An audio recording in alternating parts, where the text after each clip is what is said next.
First of all, good morning. My name is Anthony Buckley, and I am a consultant in customs, and I provide some training as well. I lead the customs training program for the Chartered Accountants and for some other institutions also. For those of you who haven't met me before, my background is I was a civil servant for many, many years up to 2018. And retired from the civil service as head of Irish Customs.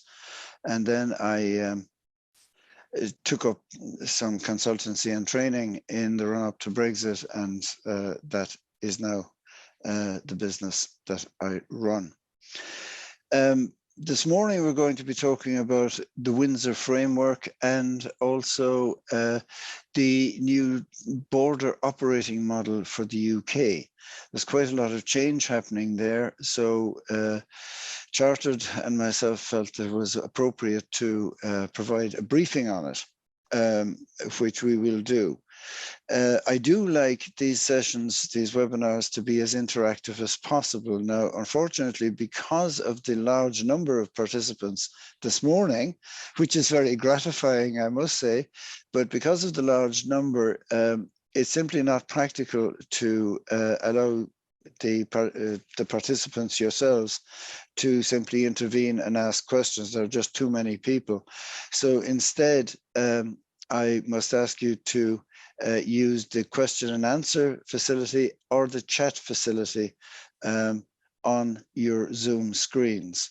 And I will be able to see them both. And Chris, who's in the background controlling all of this, will also remind me if there's something that I miss. Also, I must mention that this session is being recorded, and the recording will be available afterwards. So you don't need to particularly take notes. You will have access to the slides and indeed to the recording after the session. Okay, so to begin then, I'll just share my screen. The Windsor Framework and Trade with the UK. So I've divided this up into 5 segments, really.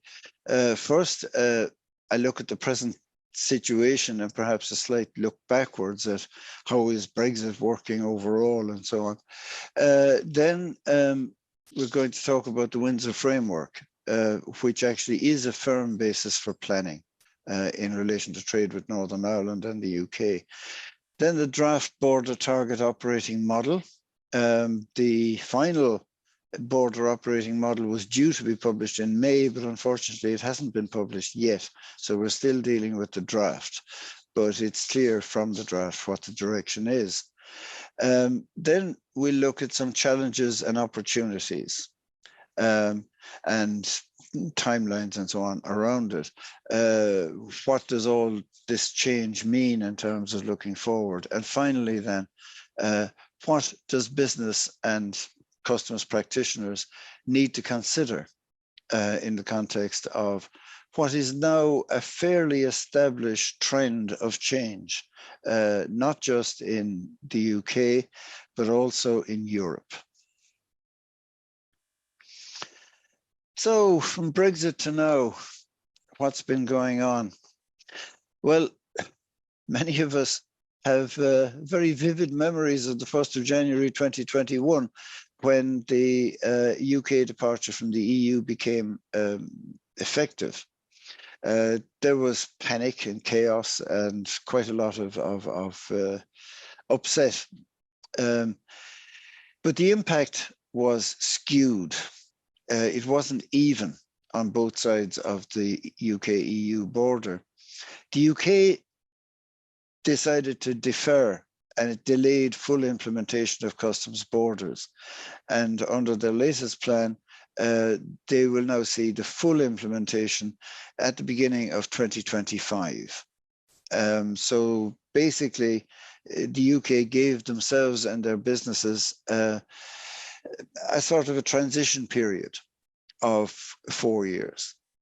But the EU, on the other hand, insisted on full application of the rules from day one. In other words, that the customs border came into full 100% operation on the 1st of January 2021. And there was a huge impact. Then, after a few months, on the 1st of July 2021, new regulations were applied in the EU regarding VAT on low-value shipments. The threshold of 22 euros that had applied up to 1st of July 21, whereby no VAT was charged on packages of lower than that value, that was removed, which meant instantly that every package needed a customs declaration. And that, in fact, led to a situation in 2021, coming up to Christmas, when in Australia, the Australian Post Office refused to accept packages for shipment to Europe because their packages passed through the UK and they simply weren't geared up to handle the paperwork involved in sending them to the UK and then onwards to Europe. So there was a lot of international problems, blockages in the transmission of low-value items in the end of 2021. That didn't really hit the newspapers or the news very forcibly, largely because it was all involving individuals and small companies shipping low-value items. So it didn't really impact all that much. What was impacted was the shipment of goods purchased mainly in China as part of online shopping. That was delayed and became more complex, and there were glitches there in the second half of 2021, but the operators and platforms are of sufficient size and sophistication that they adjusted to it. So the immediate consequences of Brexit are very visible. We had the delays at the ports, scramble for means of making customs declarations, price increases in all kinds of products resulted from Brexit, and some, including myself, would argue that that is still ongoing, this price increase as a result of Brexit, as supply chains seek to make up the additional costs. And also some delays in delivery. We had a period of severe shortage, indeed, of timber and steel for construction in Ireland, and various other glitches consequent on Brexit happened. But then things began to settle down. The initial kind of noise, as it were, abated. The adjustment snafus and difficulties abated. And now at this stage, you can see issues and trends that signal the long term. And in that respect, if you like, those of us in the EU are now reaping some benefit, belatedly perhaps, from the EU lack of easements. The fact that the European Union dropped us into this at the deep end on the 1st of January 21 has actually forced EU traders to face reality earlier than many in the UK. And it is still the case that some companies in the UK still have significant adjustments to make in the coming period in order to be able to deal with what is now emerging as the long-term reality. But the important trends, and some of them surprising, that have developed, we thought in advance that the UK land bridge would be a major part of Ireland's relationship with the EU ongoing, because prior to Brexit, some 80% of all goods moving between the EU and Ireland came across the UK land bridge. But with remarkable speed, new ferry routes and new arrangements have effectively bypassed the UK land bridge. It's not that it's gone away, it's still a big issue and still an important issue, but not nearly as important as was anticipated. It has really dropped as a means of Ireland communicating with the continental European Union. Effectively, the UK is being bypassed. So what happened to UK trade then? Well, exports from the UK to the EU fell quite significantly. But imports from the EU held up quite well, and that shows the effect of delayed implementation of border control. Although now, as the UK is progressively removing its special Brexit easements, you're hearing more complaints in the UK about the difficulty of importing from the EU. And of course, the private traffic, where people simply drove across to France to buy goods and bring them back, that has simply stopped. But there again, while there was a large number of people involved in that, the overall value of it would not be sufficient to show up in the international trading numbers. And that's a recurring theme with Brexit, where the large numbers of people and numbers of transactions are typically of small value. And so the overall kind of value of trade doesn't really show the human impact, if you like, or the impact on small business of Brexit. As far as Ireland is concerned, Irish imports from Great Britain fell, but the fall was effectively made up by vastly increased trade with Northern Ireland. And I have a couple of graphs I want to show you on that, which raise the question of trade diversion. There's a phrase that has entered usage in Ireland now, going over the top, which has nothing to do with the First World War or the film 1917. It's to do with actually moving your goods through Northern Ireland to minimize the amount of checking and formality that goes on. I know from my personal knowledge that several traders are doing that quite legally, simply moving goods through Northern Ireland because the administration is seen as being less onerous. So in terms of high value and bulk commodities like energy, medicines, and chemicals, these are commodities where the companies concerned have such size, such scale, and the value of the trade is so large that the adjustments, the necessary adjustments, were simply made and absorbed into the normal pricing. So they were hardly affected at all by Brexit. Consumer goods and food, though, very seriously affected, because a lot of this trade is at the small and medium end of the market.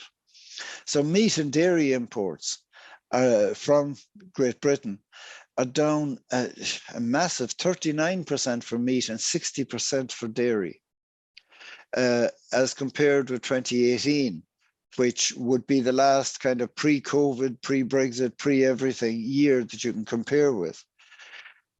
And clothing and footwear imports are down hugely.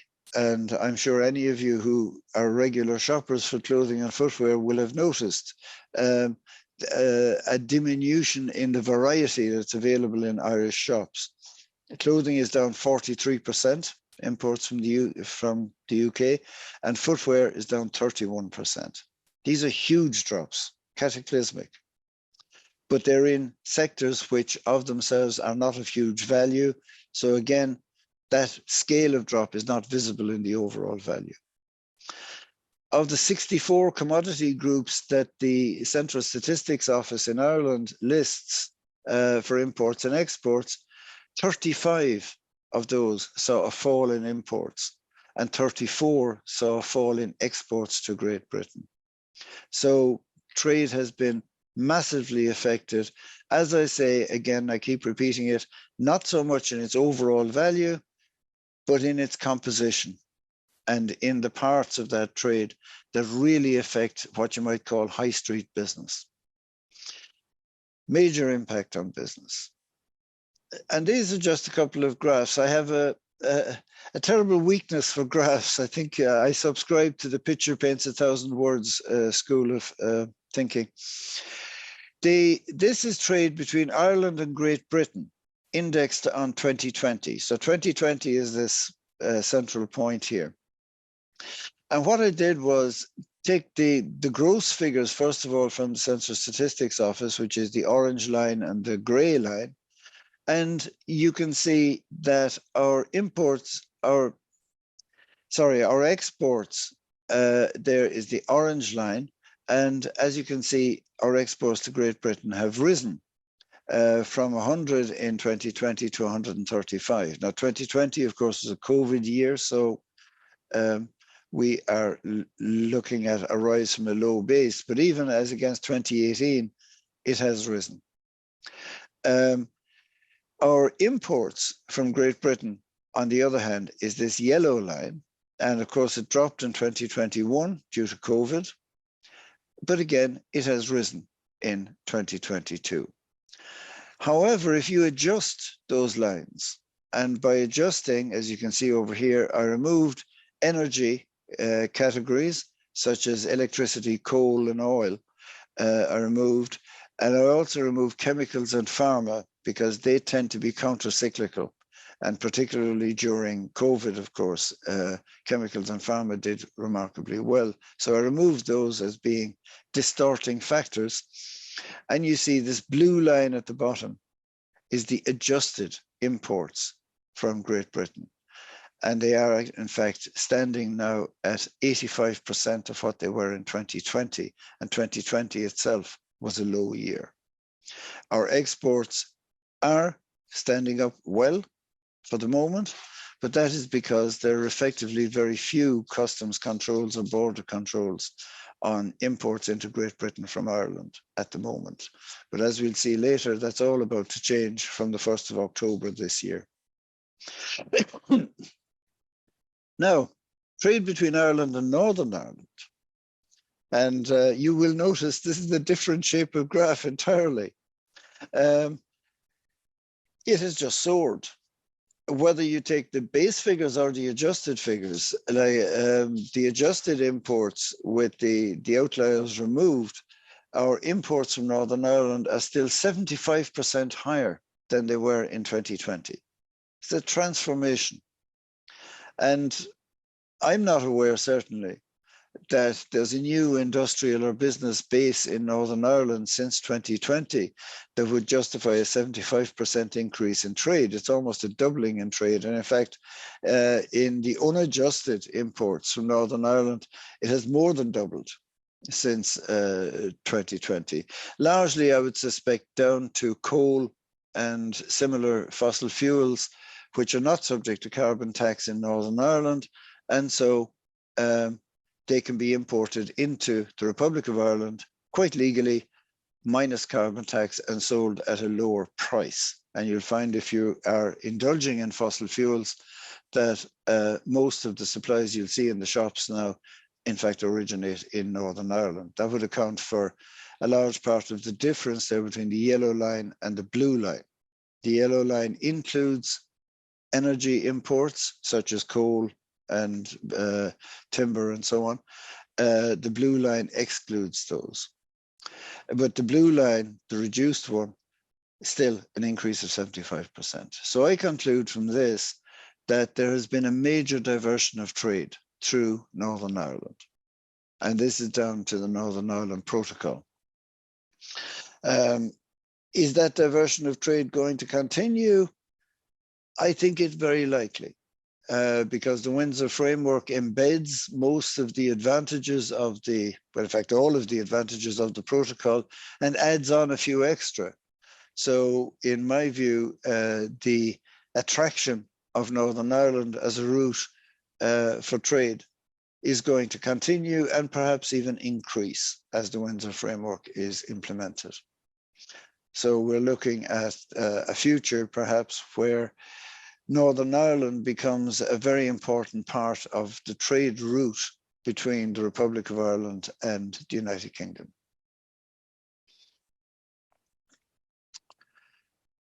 Okay, sorry, just checking the chat there. Okay, so important trends. So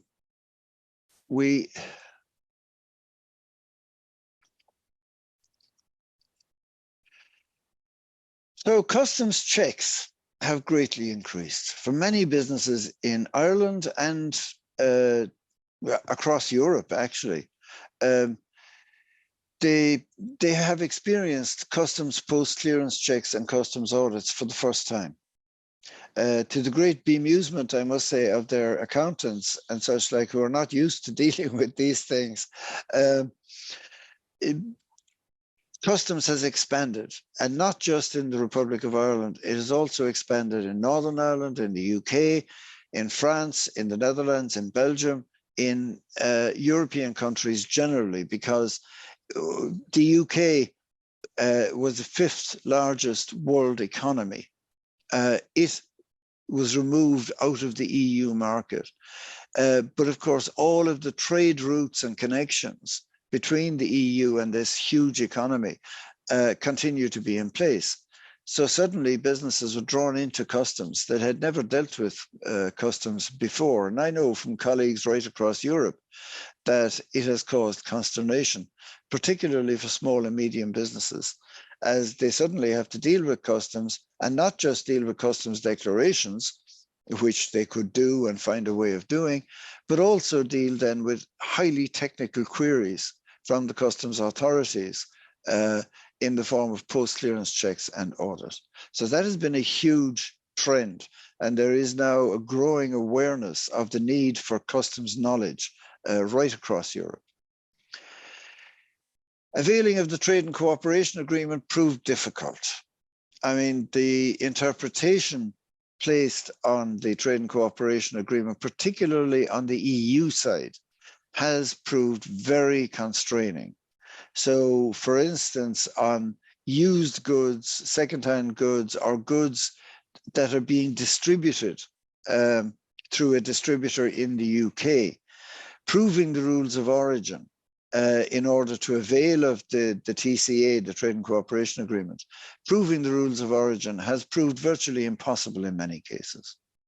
So that the benefits of the TCA, certainly from the point of view of EU importers, are very hard to see. In essence, duty is paid on a much larger proportion of the trade than was envisaged. At the time of the TCA, it was confidently announced that it would mean that 95% of all trade would happen duty-free. That hasn't happened. What has happened, in fact, is that in terms, again, of the volume of trade versus the value, the high volume of trade, in essence, has to pay the duties.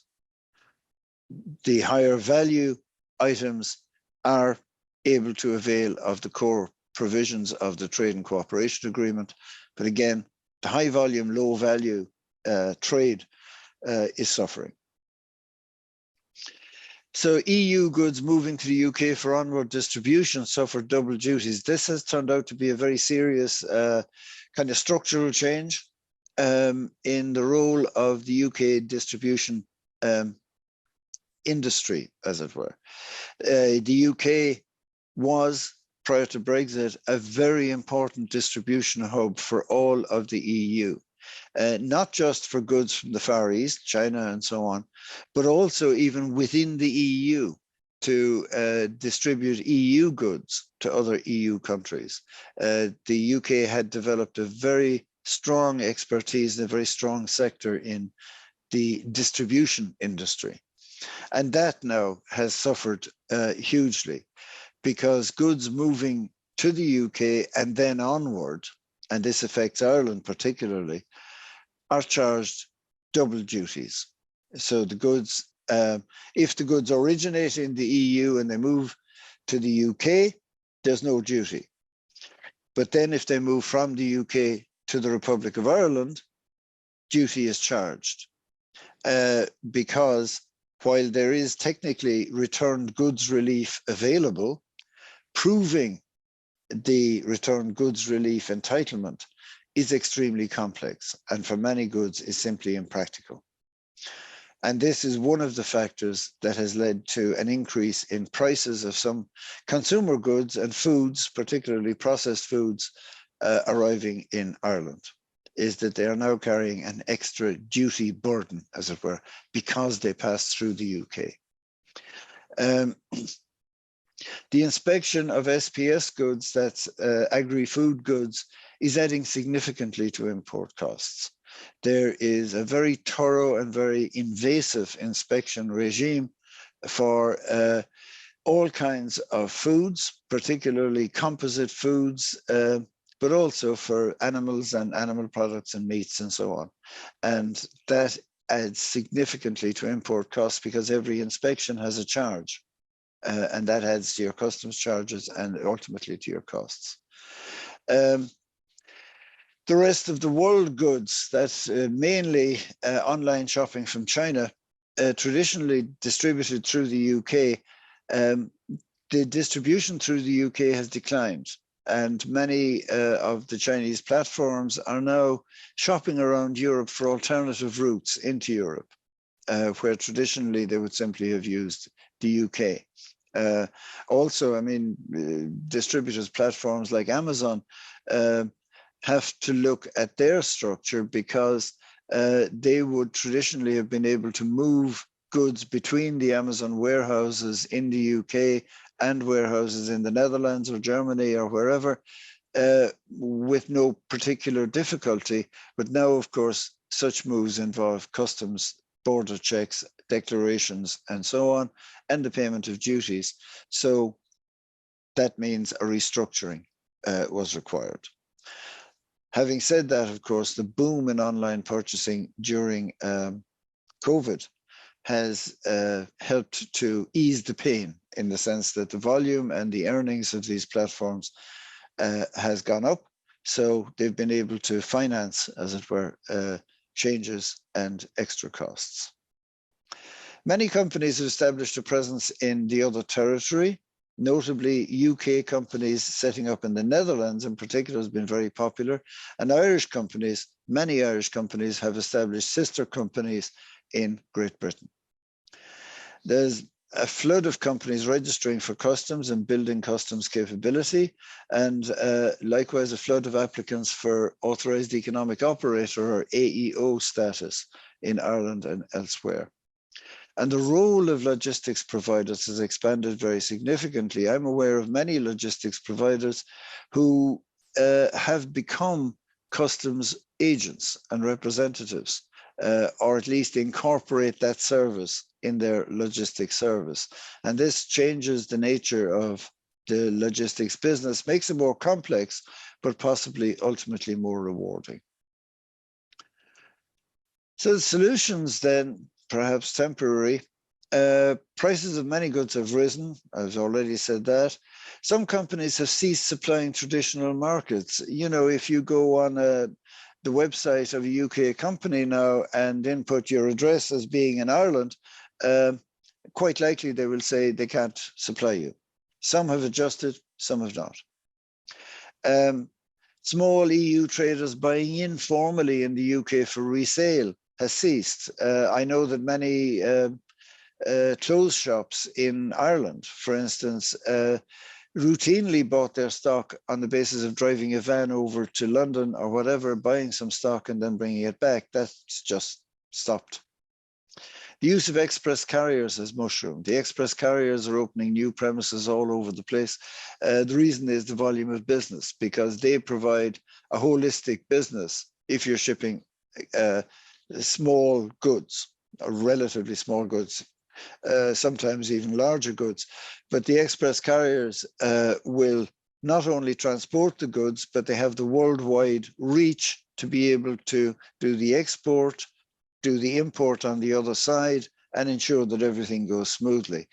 There is a charge for that, of course, but people who needed their goods to move have gone to the express carriers, and the express carriers business has absolutely mushroomed in the last 2 or 3 years.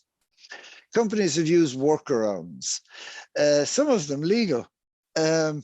you know, there is, and we've seen it, companies who actually simply, in order to export goods to the UK, if they're small parcels or packages, simply drive across the border into Northern Ireland and hand the package to the Royal Mail, and that's it, done.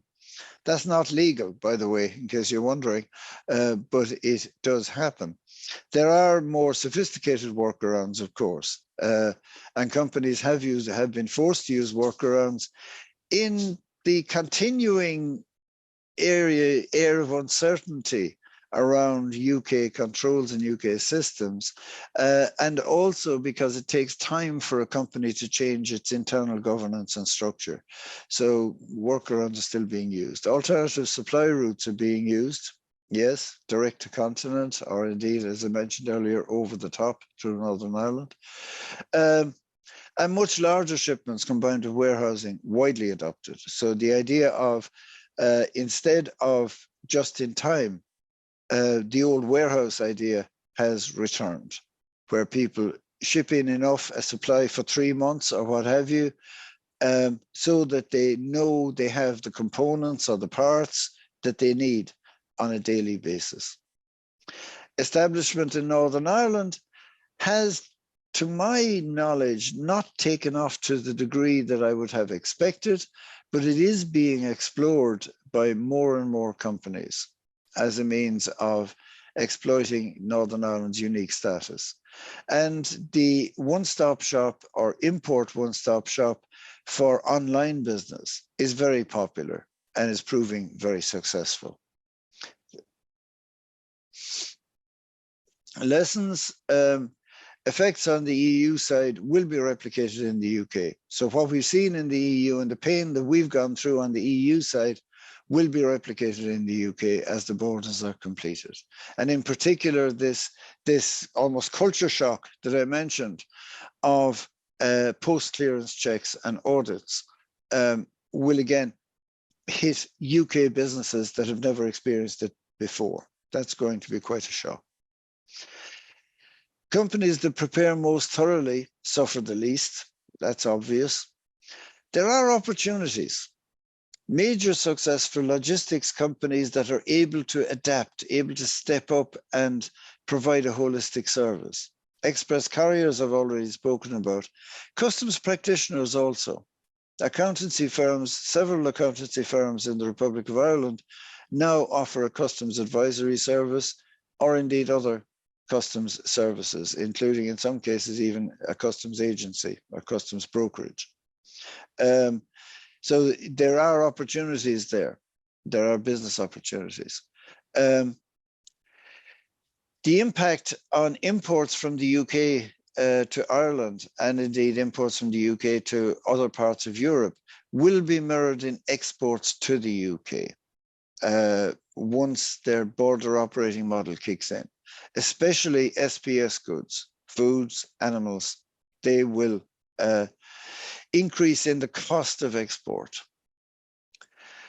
Overall, and here I did some research a few years ago to try to work out what was the likely long-term impact of Brexit. And of course, you couldn't really use a precedent because there is no precedent for Brexit. It's unique almost in the history of international trade.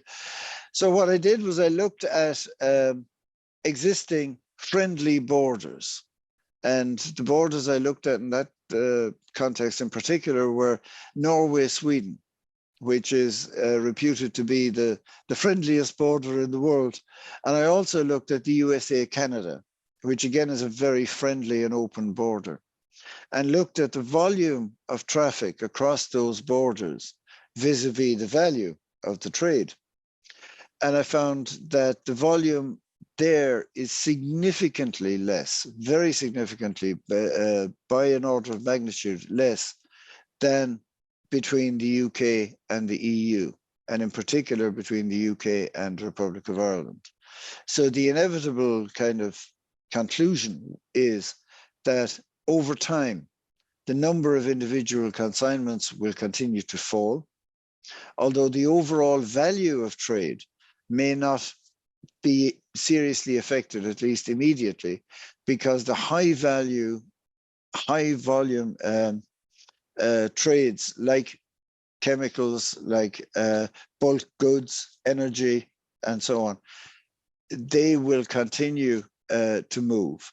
So the overall value may not be seriously affected, but the volume will drop and will continue to drop from where it is at the moment.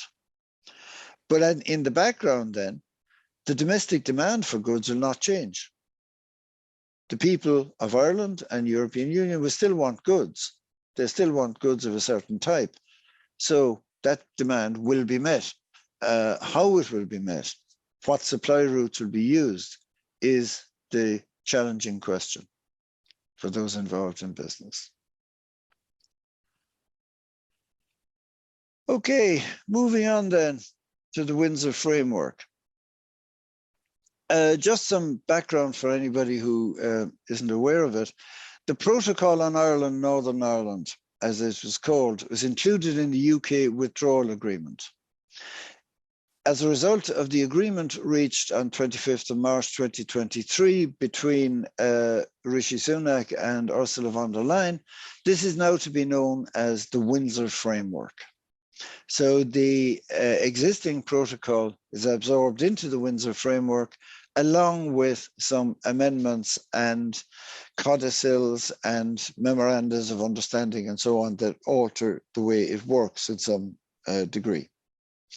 So the principal effect of the Windsor Framework is actually to reiterate and reinforce the special status of Northern Ireland in the UK-EU relationship. So it confirms and clarifies Northern Ireland's place in the internal UK market and customs territory. And it really, I suppose, what the Windsor Framework did was, there was always in the protocol this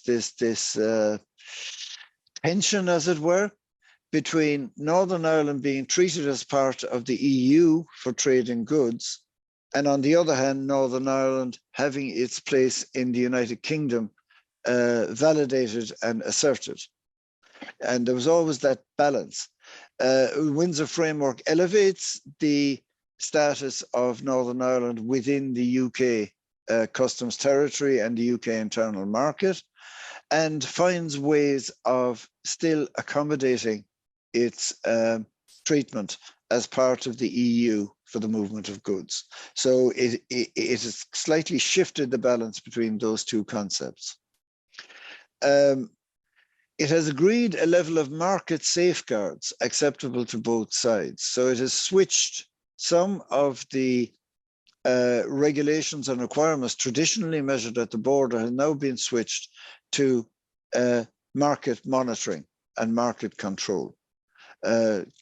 In other words, you don't necessarily need to check the qualification of goods at the point of entry. You can check it at the point of sale. And that's what they're saying here. And it also provides permanent easements and concessions for Northern Ireland to meet local concerns, particularly around the availability of consumer goods, especially food. So these are permanent easements and concessions. So the changes focus on movement of goods from Great Britain to Northern Ireland in particular. The Windsor Framework was seen as being the real difficulty in the Northern Ireland Protocol, was that the movement of goods from Great Britain to Northern Ireland became difficult. Well, the Windsor Framework, it was basically come up with to address that specifically. But it shouldn't be forgotten that the other provisions of the protocol are also retained. And I just want to recap really what that entails. So, and I'm repeating it here. I know most of you will be familiar with this, but it's no harm just to reiterate it. Goods in circulation in Northern Ireland are treated as having domestic status in both the EU and the UK. Domestic status means that goods can be moved, sold, used in processing, consumed. Anything you want to do with the goods can be done freely without having to go through any further formalities. So any goods in circulation in Northern Ireland can be used in both throughout the EU and in the UK in any way that is legal, right? Any way that the owner wishes. And they can be shipped within either jurisdiction without customs formalities. Now, this is a unique status because it means that between two separate territories, and remember, there is a trade agreement between the UK and the EU, which is evidence in itself that these are two very separate territories, but you have Northern Ireland, where goods that are in free circulation in Northern Ireland can move freely in either territory. I'm not aware of anywhere else in the world that unique status applies. But it did create certain potential anomalies that the protocol sought to address in its own way, but the Windsor Framework goes further to address them. The key distinction is that the concept is that Northern Ireland is part of the UK customs territory and part of the UK internal market. Therefore, goods should be able to move freely between Scotland, Wales, England, and Northern Ireland seamlessly. They should just move. But then the goods that, if you like, have a final destination in Northern Ireland are fine. But who is to say that those goods won't then go on and move into the EU?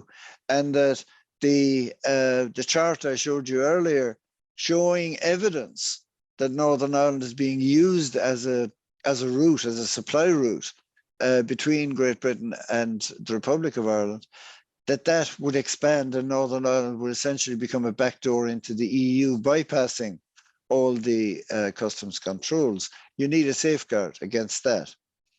And that's where this definition of at risk, or the concept of being at risk of moving to the EU, was created. Now, they can be declared to be not at risk by authorised persons under the UK trader scheme at the moment, but as I'll show you in a moment, that is changing very soon.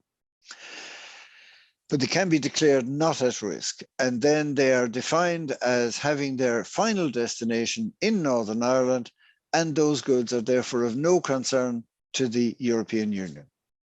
They're purely internal UK goods, and they have special treatment. So from goods coming from the rest of the world, outside the EU and the UK, they're subject to EU controls, duties, and import VAT if they're at risk of moving to the EU. So if they're at risk of moving to the EU and they're coming in from, let us say, China or the USA, they will be cleared under EU rules. They'll still be cleared by HMRC, the UK Tax and Customs Authority, but they will be cleared according to EU rules and requirements.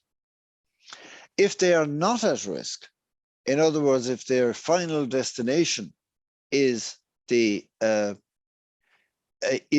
Ireland or the UK, then they'd be subject to UK duties, regulations, and controls. So the type of customs clearance and the type of requirements will vary. The variation is not huge at the moment yet, but indications are that the gap between EU regulations and UK regulations is going to increase, and this distinction will then become more important. Goods from the European Union moving into Northern Ireland have no customs formalities. You can simply, from the Republic of Ireland, you can simply ship your goods into Northern Ireland, no customs, no formalities required. And EU goods that are legal to sell in the EU can be sold in Northern Ireland and traded there freely. The one exception is if you're moving goods from an EU country via Northern Ireland into Great Britain, or indeed into the USA or elsewhere outside of Europe, then the goods need to be exported. So goods from Great Britain, then, a declaration is required under the protocol. And we'll come back to that because that has now changed under the Windsor Framework. But a declaration is required, but there's no import VAT. Unusually for customs declarations, there's no import VAT on goods from Great Britain into Northern Ireland because business-to-business transactions are treated as an internal UK transaction between companies. And Northern Ireland, again, has a unique position there in relation to VAT, where they have access both to the internal UK VAT trading system and to the intra-community movement of goods within the European Union. So again, it has a dual access on VAT. For export of goods from Northern Ireland, that's really easy. It's the easiest bit. There aren't any. Goods can move to the EU or Great Britain from Northern Ireland, and the definition of qualifying goods by UK regulation is goods present in Northern Ireland and not under customs control or restriction. So goods that are in Northern Ireland can be moved to Great Britain with no export declaration, and they can be moved to the European Union with no export declaration. So I think people from Northern Ireland will be very happy that Northern Ireland is unlikely to develop a great expertise in export, whatever about import. Okay, I have a couple of chats here, which I may just pause and look at. Yeah. Okay. Goods, there's a question here on discussion of goods must travel from Northern Ireland to GB, move through the Republic for packaging. Yeah, that's right. You can't claim preference twice. However, you shouldn't really. That's a complicated one because the goods are Northern Ireland, but goods originating in Northern Ireland are not EU originating for the purpose of the Trade and Cooperation Agreement. So you have non-originating goods that you're sending into Great Britain where you would, in fact, incur duties. Whether there are ways around that, such as, for example, shipping the goods back to Northern Ireland and then shipping them to the UK or shipping them to GB from the Northern Ireland origin, that I think might, in fact, overcome this problem. Structuring that would require some discussion. If the final destination is Northern Ireland from outside the EU, then not at risk. Okay, but if over time some of those goods are delivered to the Republic, is there a problem or some declaration required? In fact, there, Frank, the situation is that the UK government has undertaken to carry out post hoc audits or checks on final destination. I think there will inevitably be some leakage in the sense that it is perfectly legal for somebody from Northern Ireland to drive up to Enniskillen for their Christmas shopping and to buy the cheap beer or whatever. That's totally legal. But those goods then, which may have been categorized, for example, if you buy a tin of peas, processed peas, in Northern Ireland, they were very likely declared to be not at risk because they were being retailed to end consumers in Northern Ireland. But yet I can go and buy them and bring them back down to Cork.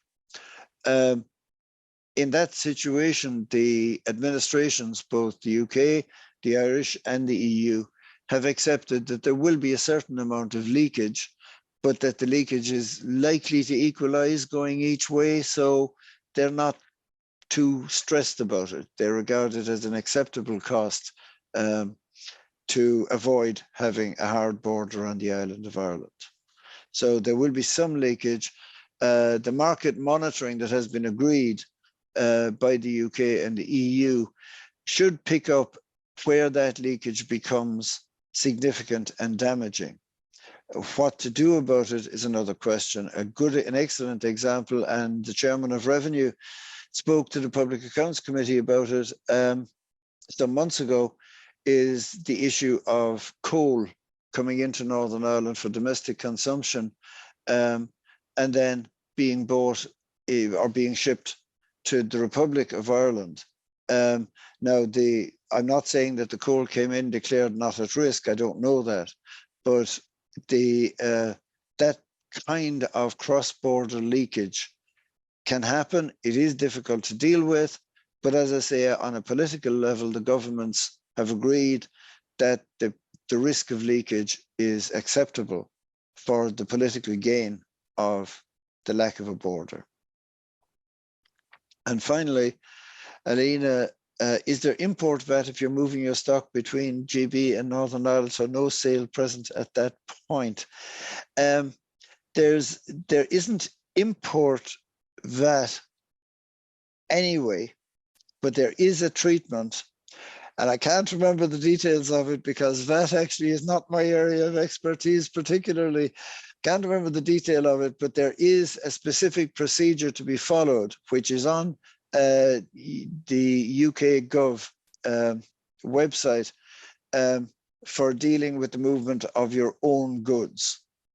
And there are precise details there. So I can only refer you to the gov.uk website. I'm sorry about that, Elena.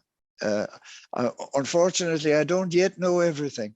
And that one in particular, I know I read something on it, but I can't remember the details. Okay. So, okay, the Windsor Framework changes then. What did they change in the protocol? And here there's a webinar, and I've provided a link there to the webinar, and the link will work in the slides that you receive. It's a link to a webinar conducted on the 21st, just last week, by the Trader Support Service in Northern Ireland, the TSS in Northern Ireland. And it's attended by Kevin Shakespeare of the Institute of Export in the UK, and Shankar Singham, who is the head of the Trader Support Service. It summarizes the Windsor Framework and actually does so very well. So I recommend you have a look at that. What I'm getting at this morning is a little bit beyond that, because I'm trying to get into the implications of the thing. The protocol is perceived as creating a gap between Northern Ireland and GB, especially by the imposition of EU rules. Another major objection was the need for formality when moving goods within the internal UK market, which was perceived as placing Northern Ireland as at a disadvantage or at a distance from the other countries of the United Kingdom. So they were the big issues. I know that there was a lot of talk about the role of the Court of Justice of the EU and things like that. I'm not going to get into those because they're more purely political considerations. But the UK sought to resolve these issues by unilateral action, and the EU also made some efforts to ameliorate the situation by modifying the rules, for example, in relation to medicines. But the EU also commenced legal action against the UK in respect of some, what they said were breaches of the protocol rules. So there was quite a lot of tension and difficulty. Okay. I have a Q&A, which I'll come to in a moment, if you don't mind, just to finish out this slide. So the Windsor Framework agrees a set of rules to be fully implemented by the end of 2024 is acceptable to both sides and preserves the benefits of the protocol. So it preserves the essence of the protocol. And it enabled the EU to terminate all these legal actions. So no more legal actions involved. And the UK has also suspended its unilateral actions. So peace has broken out and there is agreement. And the main changes, to my eye at least, and as I say, this is in the context of customs and trade, I'm not getting into the political aspects of it. The introduction of a green lane, red lane system to simplify the movement of goods destined for consumption in Northern Ireland. A new UK internal market scheme is to manage this, to provide tighter management on the not at risk line that Frank asked about earlier. And significant simplification of checking and certification. Now, this is actually very much, you'll notice, in line between the Windsor Framework and the new target border operating model, that the UK sees significant scope for simplification of checking and certification, and intends to apply that simplification not just to Northern Ireland, but also to their general importation of SPS goods. And then market control, as I mentioned earlier, to detect and deter misuse of the agreed systems. So just before moving on to the next slide, we have a question here in the question and answer from Orla. Goods purchased from an online retailer in the UK, VAT and customs duties paid to An Post prior to delivery. The goods subsequently returned. An Post will not assist in the refund of the charges. Who is responsible? Are An Post not the agent in this instance? Yes, An Post are the agent, and they're the agent for the importation. The refund of import charges is a separate procedure and is handled directly by customs. You must apply for a refund to customs, stating the particular considerations. Now, if the goods were returned, there is a question of how were they returned? You would have had to complete some documentation to send them back, and that documentation showing the return of the goods, along with the original import documentation, will enable you to get a refund from customs. It may take some time and involve some correspondence, but the agent who acted for you on the importation has no responsibility for the return journey. If the return journey occurs, that's a separate transaction. It's actually an export, which is handled separately, and the refund also is a separate matter. And this is one of the difficulties, for example, with bulk retailers operating between the UK and Ireland. Traditionally, as I mentioned earlier, they could move goods between their warehouses, between their points of sale even. So if one shop was short of a certain line or a certain item, they could restock from Manchester overnight. You can't do that anymore because customs declarations have to be filled out. And if goods are returned, then the return process is a separate process, and claiming back your customs duties and so on is, or indeed avoiding the payment of customs duties when they arrive back in the UK, requires a certain technical input. And for that reason, you will have seen in Ireland some flash sales of conducted by some chains, and you will have seen Argos, for example, is closing its Irish stores. That is influenced by the this cost of returning items.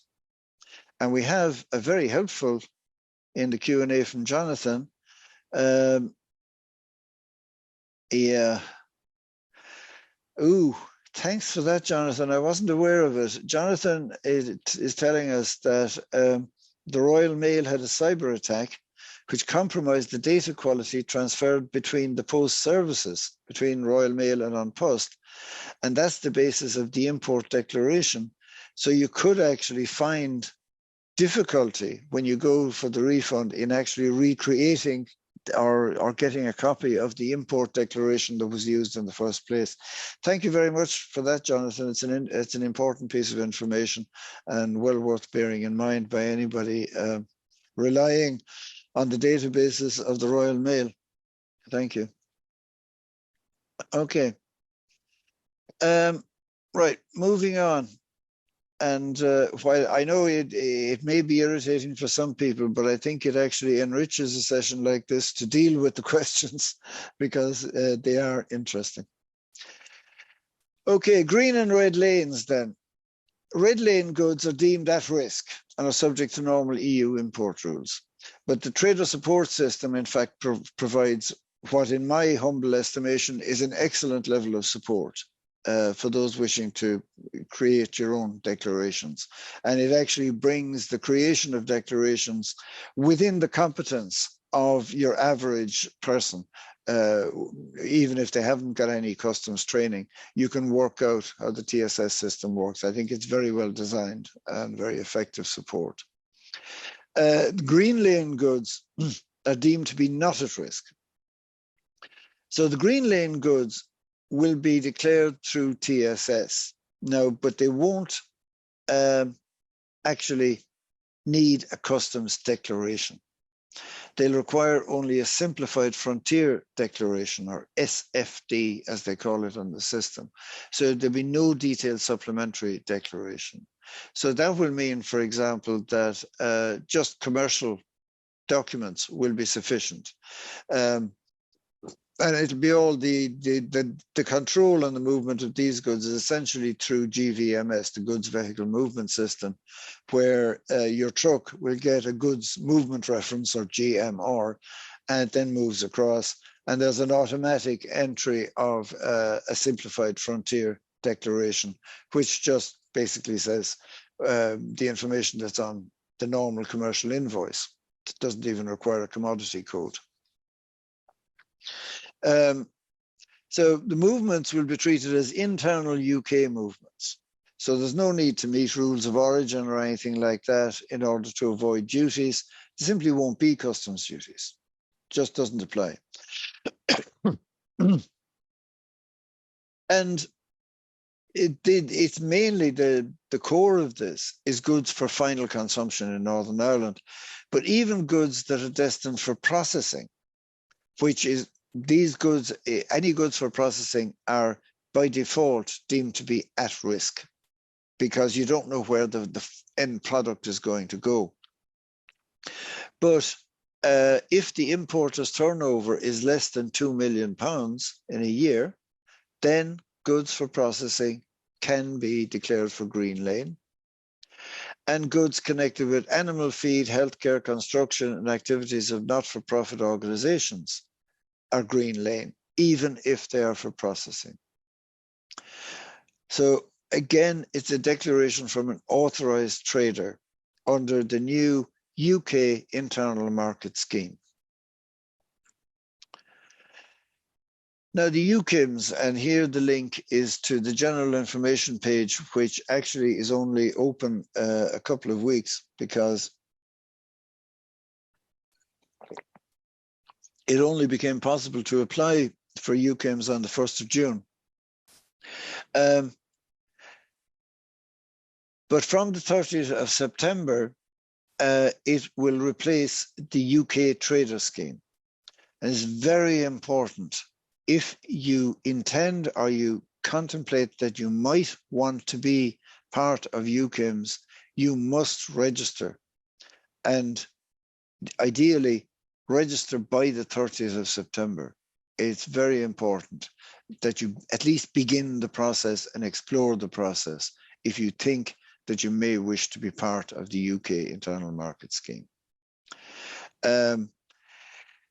Authorized traders can declare goods for green lane treatment. And it's worth noting here, you know, again, to go back to the question Frank asked earlier,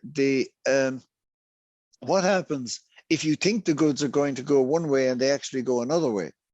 What happens? And how do you declare this? And how do you make a declaration if you're not sure how many of your goods are going to stay in Northern Ireland and how many are going to go to the Republic or elsewhere?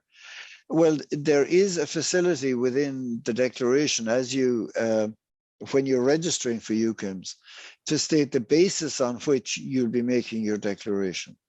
And you can actually apportion a consignment and say 90% is going to Northern Ireland, 10% is going into a channel which may result in going to the EU. So 90% is not at risk, 10% kind of at risk. It's possible to make that kind of declaration. And when the UK government comes along afterwards to audit, as it were, your records, it's important that your apportionment is checked and is validated. But it is possible to apportion.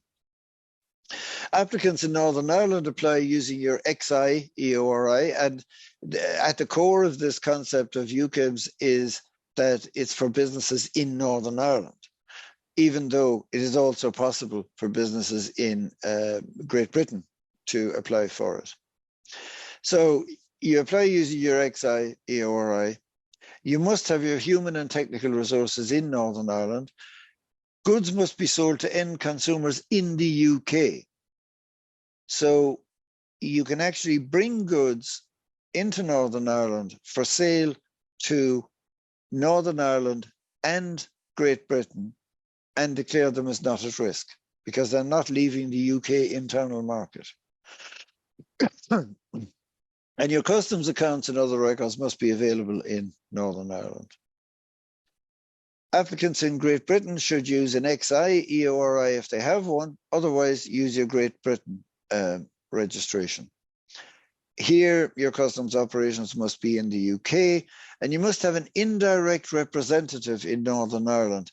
The reason for this provision is that if the goods are at risk or partially at risk, they then fall under EU rules and jurisdiction. And of course, in order to import into the EU, you must either be established in the EU or have an indirect representative in the EU. So companies in Great Britain must have an indirect representative in Northern Ireland, but the UK government has rather cleverly dealt with that in one stroke by saying, use the Trader Support Service. So that's fine. Very thorough record keeping is required to prove the destination of goods. And records have to be kept for 5 years. The approval process, reading through it, I'm not going to go into detail here, but it's very similar to the AEO approval process, which I am very familiar with. And it involves a very detailed review of the business. So essentially what it is to get into this scheme, you would need to be prepared to undergo a checking procedure similar to AEO or Trusted Trader in the UK. The advantages then, the green lane, simpler declarations, commercial company records are sufficient for the required entry to TSS. The basic control on movements, as I said, is the GVMS and the goods movement reference. Goods may be sold on to retailers, provided the retailer sells to end consumers. So, for example, the not at risk can be used by wholesale cash and carry that brings in goods for supply to retailers. And food and drink, retail food and drink are subject to UK health and safety regulations, not EU health and safety regulations. And the price for that really, as we'll see in a moment, is they will all need to be labeled as not for EU, but nevertheless they can be sold. Goods for processing must meet additional requirements, but I've already gone through these. They may be eligible if the importer's turnover is less than 2 million, or the goods are going to be part of a building in Northern Ireland, so construction materials coming in, which are part of a building. Goods are to be used, not sued, sorry, for health or care services, not-for-profit activities or animal feed. And in each case, the condition is that the goods are to be used by the importer or by one subsequent entity. That is, the importer may import the goods, pass it on to one entity, and that entity is the end user. So you can't put it into a chain that goes on through several steps. It's a one-step chain. The importer brings in the goods, gives it to one other. For example, this provision, as I mentioned, a wholesaler can bring in goods and sell them on to shops, retailers, who then sell directly to the end consumer. But you couldn't, if the shop were to sell on to another shop and so on down along the chain, then the chain would be broken and this privilege would be withdrawn. Actually, the good source is Zandra. Hi, how are you, Zandra? Good to hear from you. The goods sold to retailers, this will not apply to foodstuffs. Actually, it will apply to foodstuffs. Yeah. Your packaged goods and foodstuffs can be passed on to retailers and sold. So it's quite a concession. So SPS goods, you see food benefiting from the green lane. This is an answer to Zandra as well. Must be labelled not for EU. So you can pass it on to retailers, but it must be labelled, if it has come in as not at risk, it must be labelled not for EU, which will mean that all of us going up to Northern Ireland for our Christmas shopping will stay far away from tins of beans labelled not for EU. Yeah. Anyway, that's what they've agreed, and that's the idea. So, yeah, you see, all Great Britain foods, including those normally banned by EU regulation, will be allowed. And goods from the rest of the world, which are cleared for sale in Great Britain, will be eligible. And you should have a look at this link, the new Northern Ireland Retail Scheme, REMOS, from the 1st of October 2023, will govern the retail of goods and includes the requirement for this labelling. One of the things about it as well is that plants will not be subject to the EU if they're moving through the green lane, will not be subject to EU rules, but will move under the UK Plant Passport Scheme. And also they're introducing a system whereby a declaration by an authorized person will replace the need for certification of individual consignments. So the UKIMS, as it were, the UK Internal Market Scheme, will provide the authorization and a declaration per shipment. So this is for each truck rather than each consignment or each individual item on the truck. And there won't be a need for veterinary certification any more than there would be a need for veterinary certification for a shipment between Edinburgh and London. You know, so in the same way, there won't be a need for certification going to Northern Ireland that are declared to be not at risk. But food placed on retail shelves must be labelled not for EU. And this applies to meat and fresh dairy from October 2023, all other dairy from October 2024, and composites, fruit, veg, fish, etc. from July 2025. So essentially there's 2 years to get ready to have not for EU on your tin of processed peas. Checks at the border will be risk-based and supplemented by enhanced marketplace monitoring.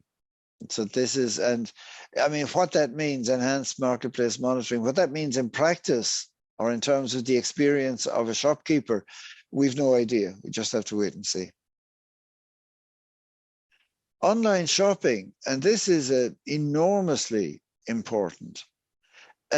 Parcels sent by authorised carrier to individuals in Northern Ireland will require no customs declaration or other formality.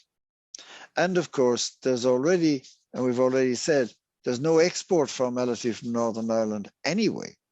So parcel post to and from Northern Ireland is essentially exempt from customs.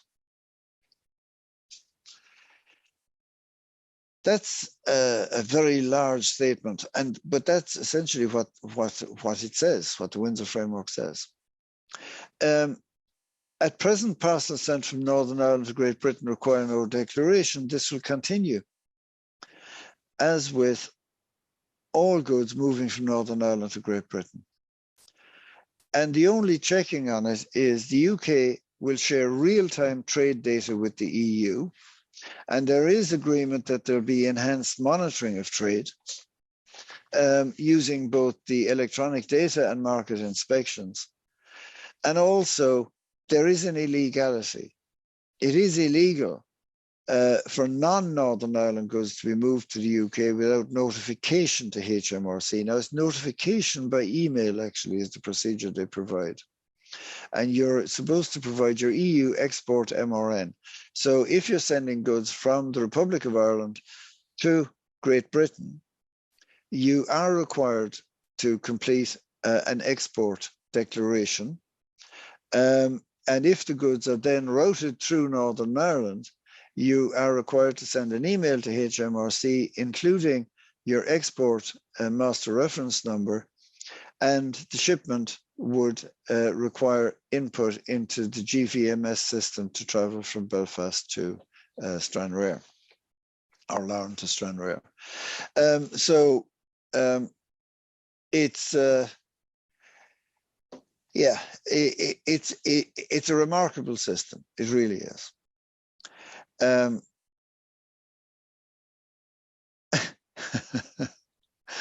Yeah. Sandra, you're terrible. You're asking me hard questions here. Labelling will be an issue here in Ireland, not for EU labelling. A Northern Ireland wholesaler can't sell to a Republic of Ireland retailer, Xander, because that would invalidate the not at risk. That would invalidate the green lane. By definition, green lane goods can't be sold B2B outside of Northern Ireland. So he couldn't sell to Republic of Ireland retailers. And yeah, you couldn't sell not for EU to EU and consumers in the EU. It would be wildly illegal. Okay. But thanks for the question. Okay. Online shopping. And then other provisions. Medicines can be sold in Northern Ireland under UK authorization and with UK packaging. So this is an exception because one of the big challenges was the Northern Ireland market is very small. Repackaging and reauthorizing medicines just for Northern Ireland really wasn't viable. So this was a necessary easement, as it were. Agricultural machinery, which agricultural machinery coming into the EU needs to be inspected to make sure that there's no kind of mud or other adhesion to it. This is particularly used machinery, and that is disease-free. Those inspections will not be needed now for tractors going from Great Britain to Northern Ireland if they're labelled not for EU. And whether that label stays on the tractor is, of course, a matter between the importer and his conscience. Anyway, but that's the provision. Subsidies are allowed to a much wider extent than was the case under the the withdrawal agreement and the trade and cooperation agreement, there was a strict limit on subsidies. Now there's a much more general provision on subsidies. The limit there was £250,000 in 3 years. Now there's a wider discretion for the UK government. And they're allowed, unless they're shown to have a real and significant impact on trade. So that allows the UK, again, more latitude to provide subsidies. And some of those subsidies will take the form of duty waivers for importers in Northern Ireland. And the new scheme will allow traders who imported goods at risk, declaring them at risk and paying the duty, but then find that they didn't, in fact, ever leave Northern Ireland. So a new scheme will allow them to obtain a refund of duty. It continues, Northern Ireland continues to be part of the V scheme for VAT and the EMCS scheme for the movement of excise goods. Now, up to September 2023, we're expecting further detail, a flow of detail, in fact, over the summer. And the definitive border operating model, which was due to be published in May, and we're hoping for it pretty much any day now, will include details for Northern Ireland as well, and that will give further detail on the system that will operate. But the Windsor Framework, it'll be implemented fully, approximately in line with the Border Target Operating Model, commencing in October this year for completion in 2025, around mid-2025 or thereabouts. In summary, I would have to say the Windsor Framework is a uniquely advantageous set of arrangements for business in Northern Ireland. And while there is strong indication that a number of businesses in Northern Ireland are taking advantage of it and using the access that it gives them, the take-up so far has been somewhat disappointing, given the advantages that are there, somewhat surprising, I should say, rather than disappointing.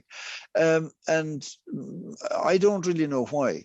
I'm guessing that it's because of the political noise that there still is around the Windsor Framework and around, you know, the whole political dispute in Northern Ireland over Stormont, that is perceived as creating or preserving an uncertainty in the system as to whether this is all too good to be true and whether it will really work. It is now part of a permanent international treaty. It will work.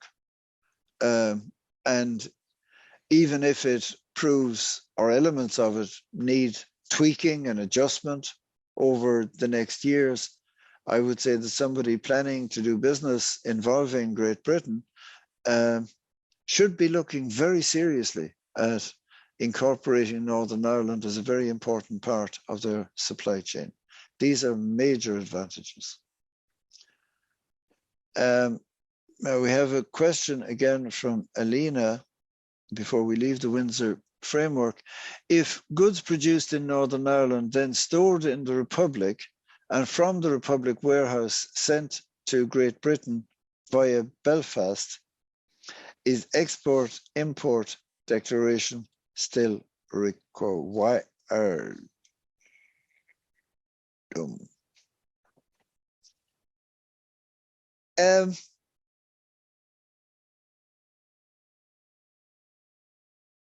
If the point of dispatch is the Republic, then yes. If your export, if a Republic of Ireland entity is exporting the goods from, let's say, Dublin to Great Britain, then you must do your export-import. If the goods are produced in Northern Ireland and then stored in the Republic, I presume that the ownership of the goods changes between Northern Ireland and the Republic. But then if the goods are being exported from the Republic by a Republic of Ireland based business, then yes, you've got to export import. The fact that they originated within the UK, in effect, doesn't affect that. They will be crossing the border and they must be declared.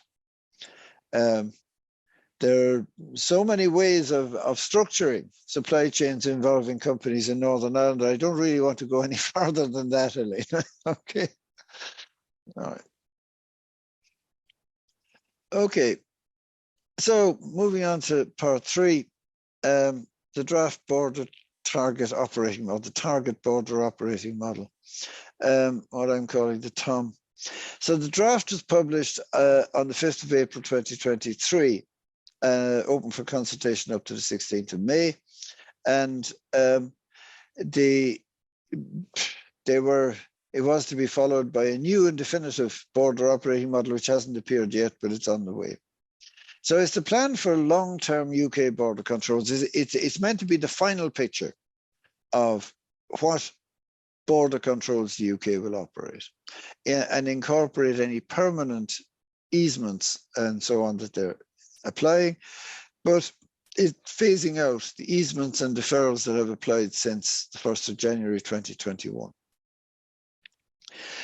Main focus on import procedures, because that's really where customs bites, is at the point of import.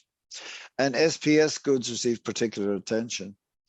Overall, you know, it's a pretty comprehensive system of border controls, and there's a couple of references in the target operating model that make it clear that the UK doesn't really have that much discretion, that if they are to be part of the World Trade Organization and honor their commitments under free trade agreements and so on, there's a certain kind of standard set of border controls you have to have. So it's around them then, around that standard set, that the flexibility applies. For exporters to the UK, essentially, Brexit is about to hit. Because for many exporters, especially from Ireland, we've been living in a kind of a fool's paradise, thinking that we could continue to export to the UK as before. Well, that's all about to change. So this is a summary of how as they put it, how the target will improve the import border process. So they list out here what the rest of the world importing process is, and that is the process that will apply to the EU, right? So they're going to improve it in some ways. So they're removing certification for low-risk goods. You remember I mentioned with the Windsor Framework that one of the easements in the Windsor Framework is fewer checks for SPS goods and certification, less certification. Well, it's here reflected as well. Simplifies and digitized certificates. So they are actually discovering the benefits of online certificates and digital certificates, which some countries, including Ireland, use already, but they're introducing that, which will be helpful. Their single trade window. Here, this is one of their most ambitious claims, really. In the EU, there is a single window project, which the EU hopes will be completed, presenting a single window by 2030. The UK has a single trade window, or STW as they refer to it, and they expect it to be in place in 2025. That's very ambitious, but if they can manage it, it'll be a great achievement. And then they're going to reduce safety and security requirements. There's a reduction on the SPS checks, as I mentioned, which will be very welcome. And then goods release. Now, here they are at the moment, in fact, conducting trusted trader pilots for the handling of SPS goods to try to see how far they can loosen the checks and the controls on SPS goods. And the final target operating model or border operating model, which we're waiting for, should include their conclusions on that as to how much they can loosen the strings, as it were, on checking SPS goods. So an example of how it would work, roll on, roll off. The bits here marked new, I'm just going to zoom in on that so you can see it a little more clearly if I can. Yeah. So the bits in red are the new bits, right? And this is for roll on, roll off in particular. Yeah. So you have your stages here, you have your agreement, you have your full customs declaration, goods movement reference form, and then your ENS form.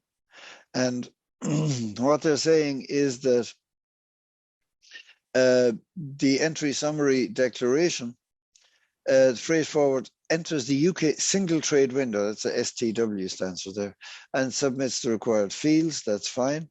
Then these deal with the APIs and the user interface. The import customs declaration, the data is entered into the single trade window, and there's an acceptance mechanism. Now, in 2024, they're saying that there will be the ability to apply for, check, and verify government trusted trader status across all departments. So essentially, the single trade window is designed to combine all the relevant regulatory authorities in one reference point. So the trader will input the details, and those details are sent to every relevant government department and agency and validated against their records. So you're checked every way. That creates some difficulties. And then, the ability to collaborate with other users, each user providing the data appropriate for their role. So the single trade window will provide for multiple inputs from people who hold different pieces of information. And then, again, the single trade window kicks in here, that the duties and VAT will be paid via the single trade window, which is new. The rest of it is the standard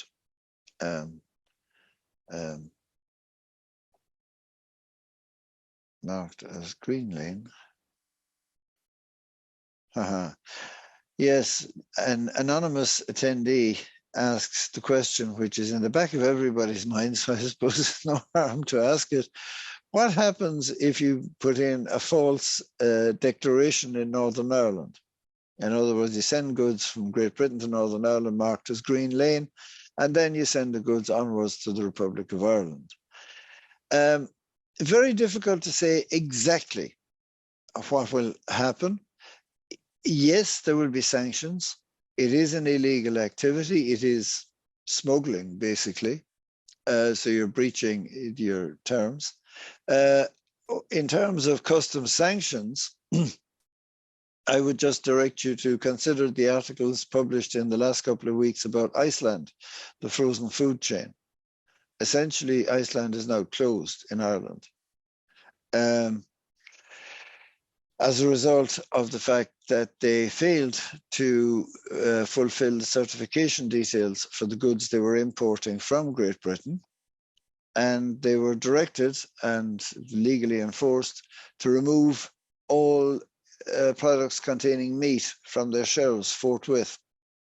And staff reported subsequently within a day or so that this stuff all had to be put into warehouses where it was thawing rapidly and going off, and the chain has just closed.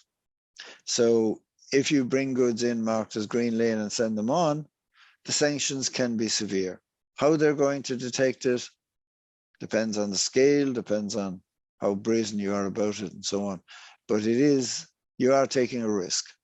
And the sanctions, when applied, can be very severe. Okay. Right. The key elements of the target operating model. Well, you have a single trade window, a single digital authorization gateway, right? So there's an enhanced emphasis on trusted trader. At the moment, you have some 80 different authorizations in the UK system, and they all have to be applied for individually, many of them on paper application. So they're digitizing the whole thing into a single gateway, making the 80 authorizations available through that portal, essentially. You see, some of this stuff is just the UK modernizing what was really a very old system. But nevertheless, it's very welcome. The completion of the move to new systems, CDS, IPAS for SPS goods, safety and security for your entry summary declaration and so on, and transit. They are still very much part of the target operating model, even though we're now in 2023 and they've known about Brexit since 2016. They're still talking about completion of port infrastructure. Now, I'm not going to assert that this is slow movement by Britain, because in Ireland, we are still, after 20 years, we still haven't completed a hospital for children. So we can't complain about public projects too loudly. But nevertheless, the port infrastructure and border control points for checking animals and so on are yet to be complete in many circumstances around the borders of the UK. And simplification, reduction of complexity and data requirements, a risk-based reduction of checking at the border, and I have some figures on that later. They're quite dramatic, what's planned. The UKIMS, Trusted Trader Scheme for Trade with Northern Ireland. And I have a feeling the UKIMS will, some companies will qualify for UKIMS and will also get the broader Trusted Trader Scheme. And the phased introduction of controls, the first milestone is October 2023. For SPS goods, so they're progressively implementing a regime very similar to the EU controls, in fact, equivalent in most respects. So they will be importing or implementing the use of listed countries for the origin of goods, pre-notification health certificates, identity checks, and physical inspection. And as well as that, border control posts will be in operation from early 2024 in Kent, and some others will be developed over 2024. A fee for all consignments eligible for inspection. They're actually, where in the EU, the standard procedure is that if an inspection is carried out, there's a fee, and the fee can be quite large. What the UK is proposing instead is that all consignments that may be inspected, that are eligible for inspection, will pay a flat fee. And they haven't decided what that fee would be yet.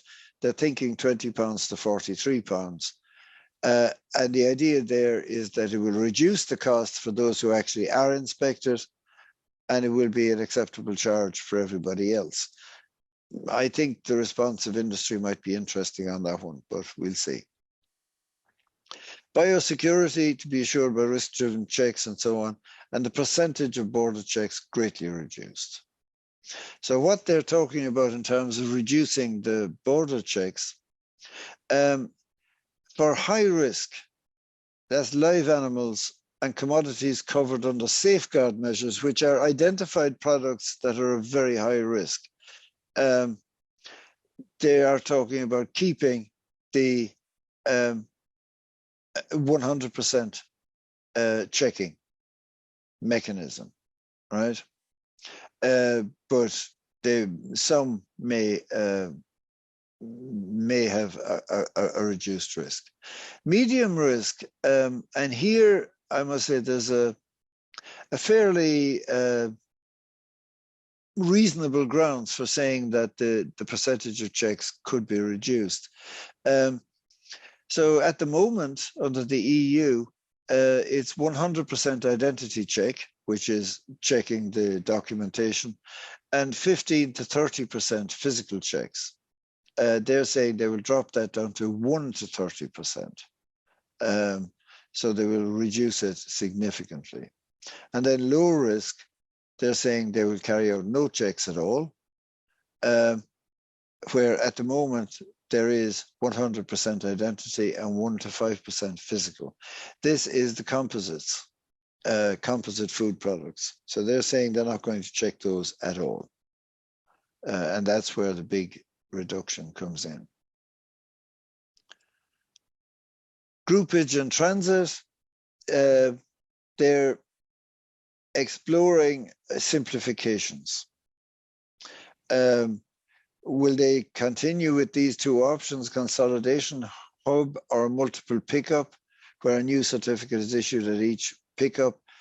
It's being explored. And again, we wait for the final operating model to see on that. But already under the Windsor Framework, we have this idea of a single certificate signed by an authorized person. Is that going to be introduced for SPS goods generally? We'll see. And that would apply mostly actually in exports. It's difficult to see how they would apply a single certificate per shipment for imports. Hard to see that. So transit via the UK land bridge, they're talking identity checks. So they are proposing from October 2023 to use simplified transit certificates. They will introduce checks on EU goods from 31st January 2024, and on rest of the world goods they will continue as at present. So this is checks for goods in transit. They're proposing some simplification, but really very little change, and full implementation of the checks will happen, I imagine, from 2025. All they're saying is that medium risk EU goods will be checked from January 2024. Safety and security declarations, and they're developing their own ENS, their own entry summary declaration, and they're calling it a safety and security declaration. It'll be required for all EU goods from October 2024, so that's October of next year. They are saying that they're using a reduced data set and a much better design than the EU uses. And in fact, the fields that they require are here. The new safety and security import declaration data set.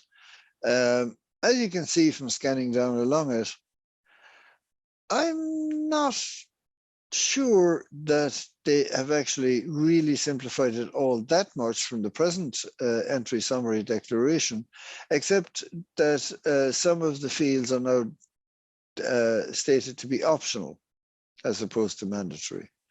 But apart from that, I think the data set is very similar to the data set for the present entry summary declaration.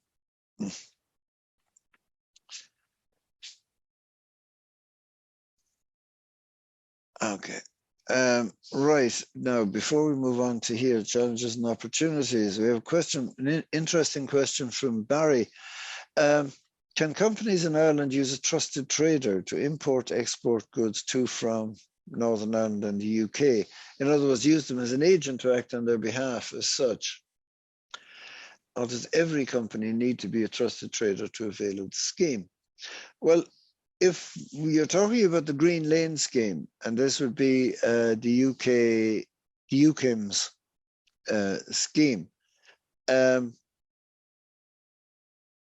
You could, but you could use somebody who is a member of the UKIM scheme to import the goods.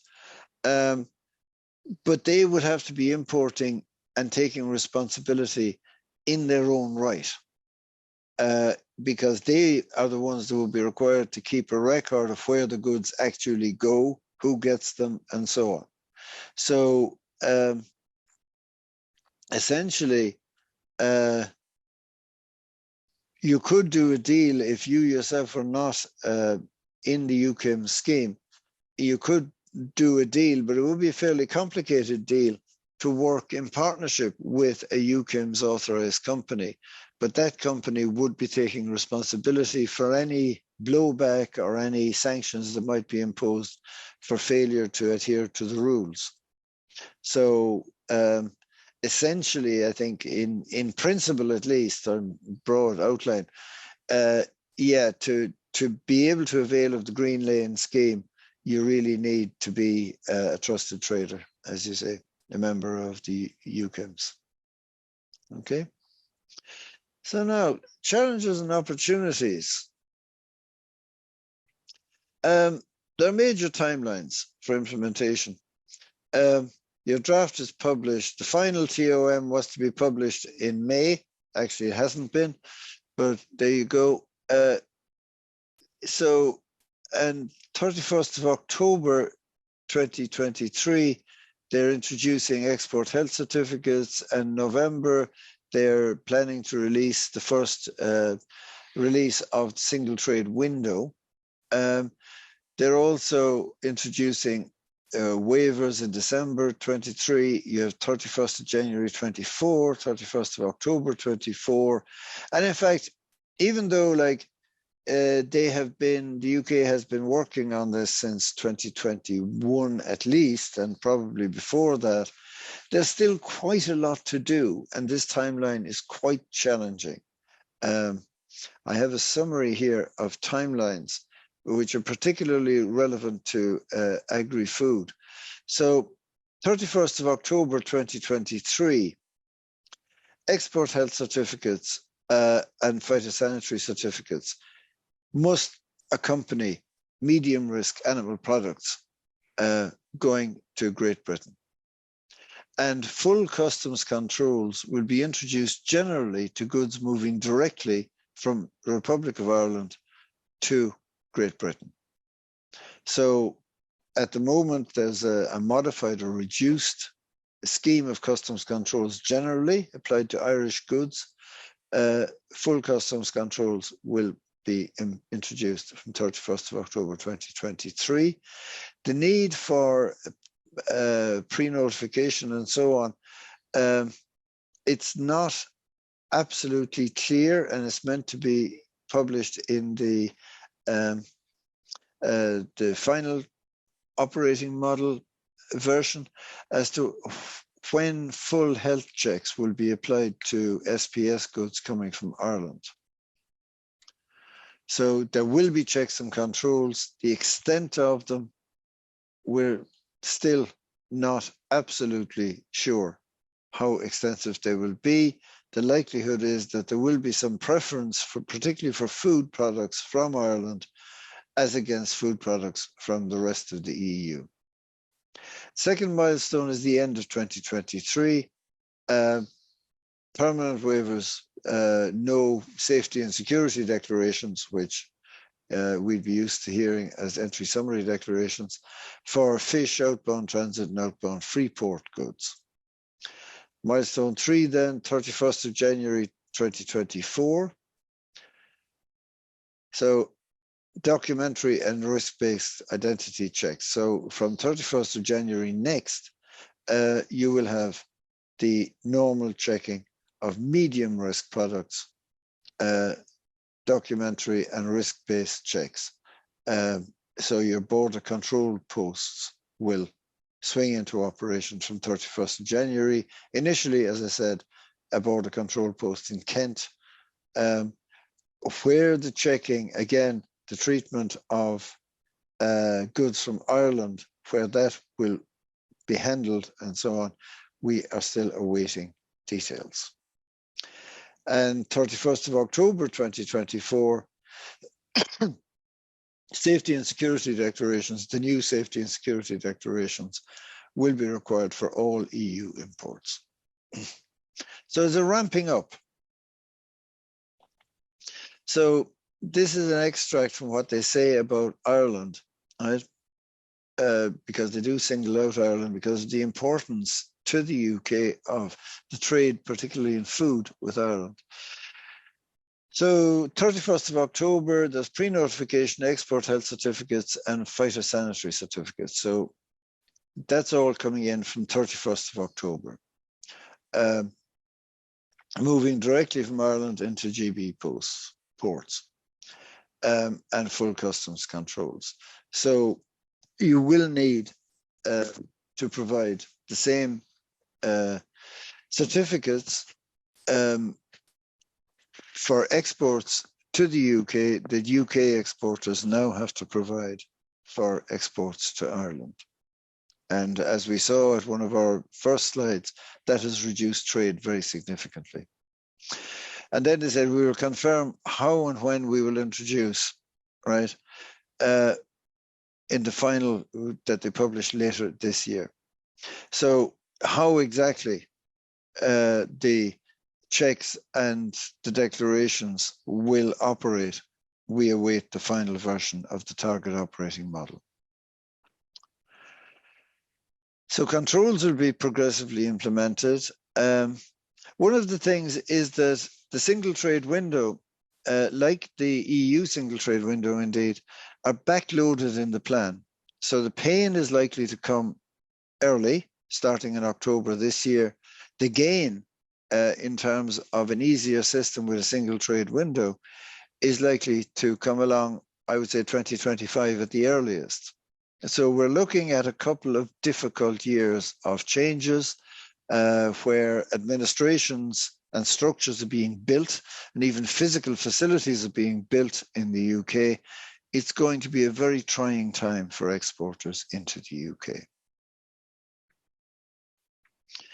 This is the overall border transformation forward plan, which you can contemplate at your leisure when you receive copies of these slides. But as you can see, it runs right up to Q1 2025, and there are some provisions that are already flagged for July 2025. Trusted traders, very important. If it is well worth looking at the easements available under trusted traders, it will be a lot easier when the single trade window is available and there's a single application gateway. Then you will have a system that is really equivalent to the AEO current system. But trusted trader as it stands means different things for different purposes. So you can have a trusted trader for SPS goods, which is not yet implemented, by the way. There's no such thing right now. But there's a trusted trader for transit, there's a trusted trader for this, trusted trader for that, which in essence almost means just that you're authorized for those procedures.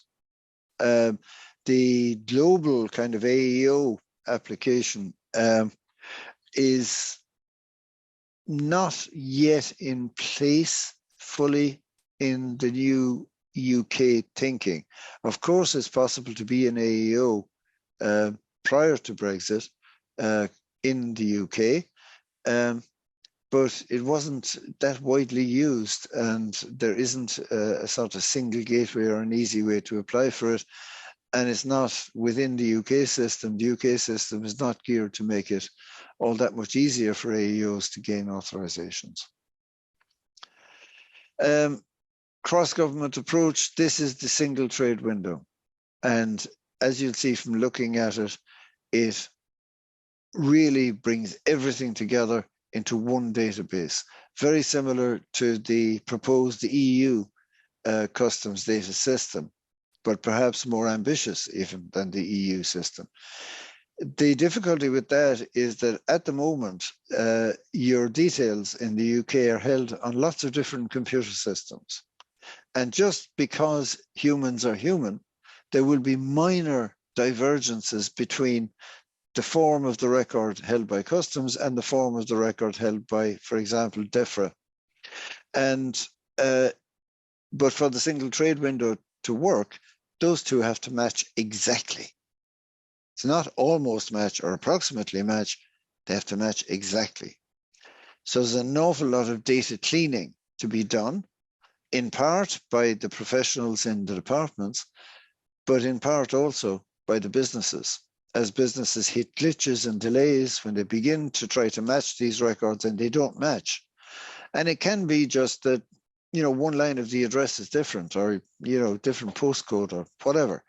They have to be matched exactly. And there's a big kind of working through element for business as well as for the programmers before the single trade window can really work seamlessly. And in my own, again, very personal subjective view, I don't believe they'll have this working by 2025, but there you go.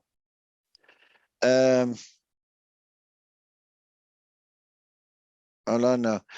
Yeah, anonymous attendee, I'm afraid you've got hold of the wrong end of the stick there. If a Northern Ireland company imports from the EU and registers for UKIMS, now UKIMS doesn't apply to imports from the EU. UKIMS is for goods coming from GB only. If Northern Ireland company buys goods, it wouldn't be import anyway, there's no customs. If a Northern Ireland company buys goods from the EU, no, the Intrastat declaration rules, the declaration of intra-community trade do apply to all purchases with business to business within the EU. So Intrastat would need to be complied with. The no commodity codes only applies to trade within the UK. That is between Great Britain and Northern Ireland. Sorry if I wasn't fully clear on that. Okay, things to consider in the last 2 minutes. Have a look at the EU customs reform programme in the context of all of this as well. It is similar themes. There's a reduction of reliance on declaration in favour of increased supply chain auditing. That's coming all the way, right across the board, UK and EU. Single window is favoured by everybody now. Single central database, where all your data is held in one place and big data analysis tools are used for risk analysis and to select cases for intervention. That's a trend, that's the future. And they'll use AI as well, I'm sure, to trawl through all of this stuff and pick out what they perceive to be the risky cases. Large platforms like online sales platforms, large logistics companies, express carriers and couriers and so on, are being looked to take more responsibility. For example, the parcel post concession between Great Britain and Northern Ireland, the operators, the Royal Mail and other operators of parcel post are expected to take responsibility for the integrity of that system. And there are similar patterns where, for example, the EU is now proposing that Amazon, regardless where based, or any online sales platform selling into the EU would be deemed to be the importer, even though they're not located in the EU, and would be required to take the responsibilities of the importer. It's more of the same trend towards putting the responsibility on the big trader. Enhanced regulation for those who do not qualify, for the new easements and simplifications and so on. Those who don't qualify, the small and mediums, are facing enhanced regulation and control. And also implicit in this is new roles for customs representatives.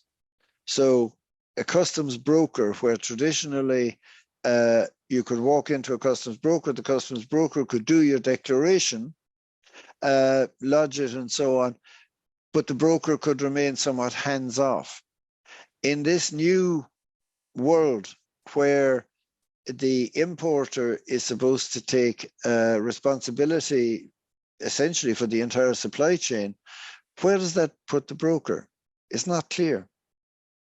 And, you know, customs representatives, customs advisors, everybody in the supply chain is affected by this shift towards monitoring the supply chain rather than the declaration. Planning and preparation. Northern Ireland offers unique opportunities. I said that earlier. UK border controls will be fully as complete and every bit as complex, if not more complex, than those of the EU. So it's time to build your customs competence at this stage. Consider your company's structure, location, and contractual obligations. The UK clearly signalled burden of customs will depend on trusted trader status or lack of it, so look closely at that. And they vary by the type of good traded. Examine the detail carefully. Now, finally, I want to draw your attention to the fact that I am running a course beginning on the 13th of September for Chartered Accountants Ireland. We're running another course, the well-known and fabulous Certificate in Customs and Trade. We're doing it again on the 13th of September.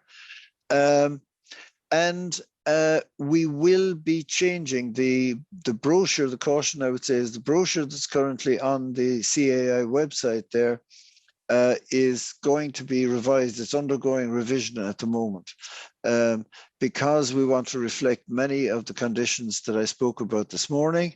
The sea change, if you like, that's coming over customs and the trend and the changing roles of people within customs.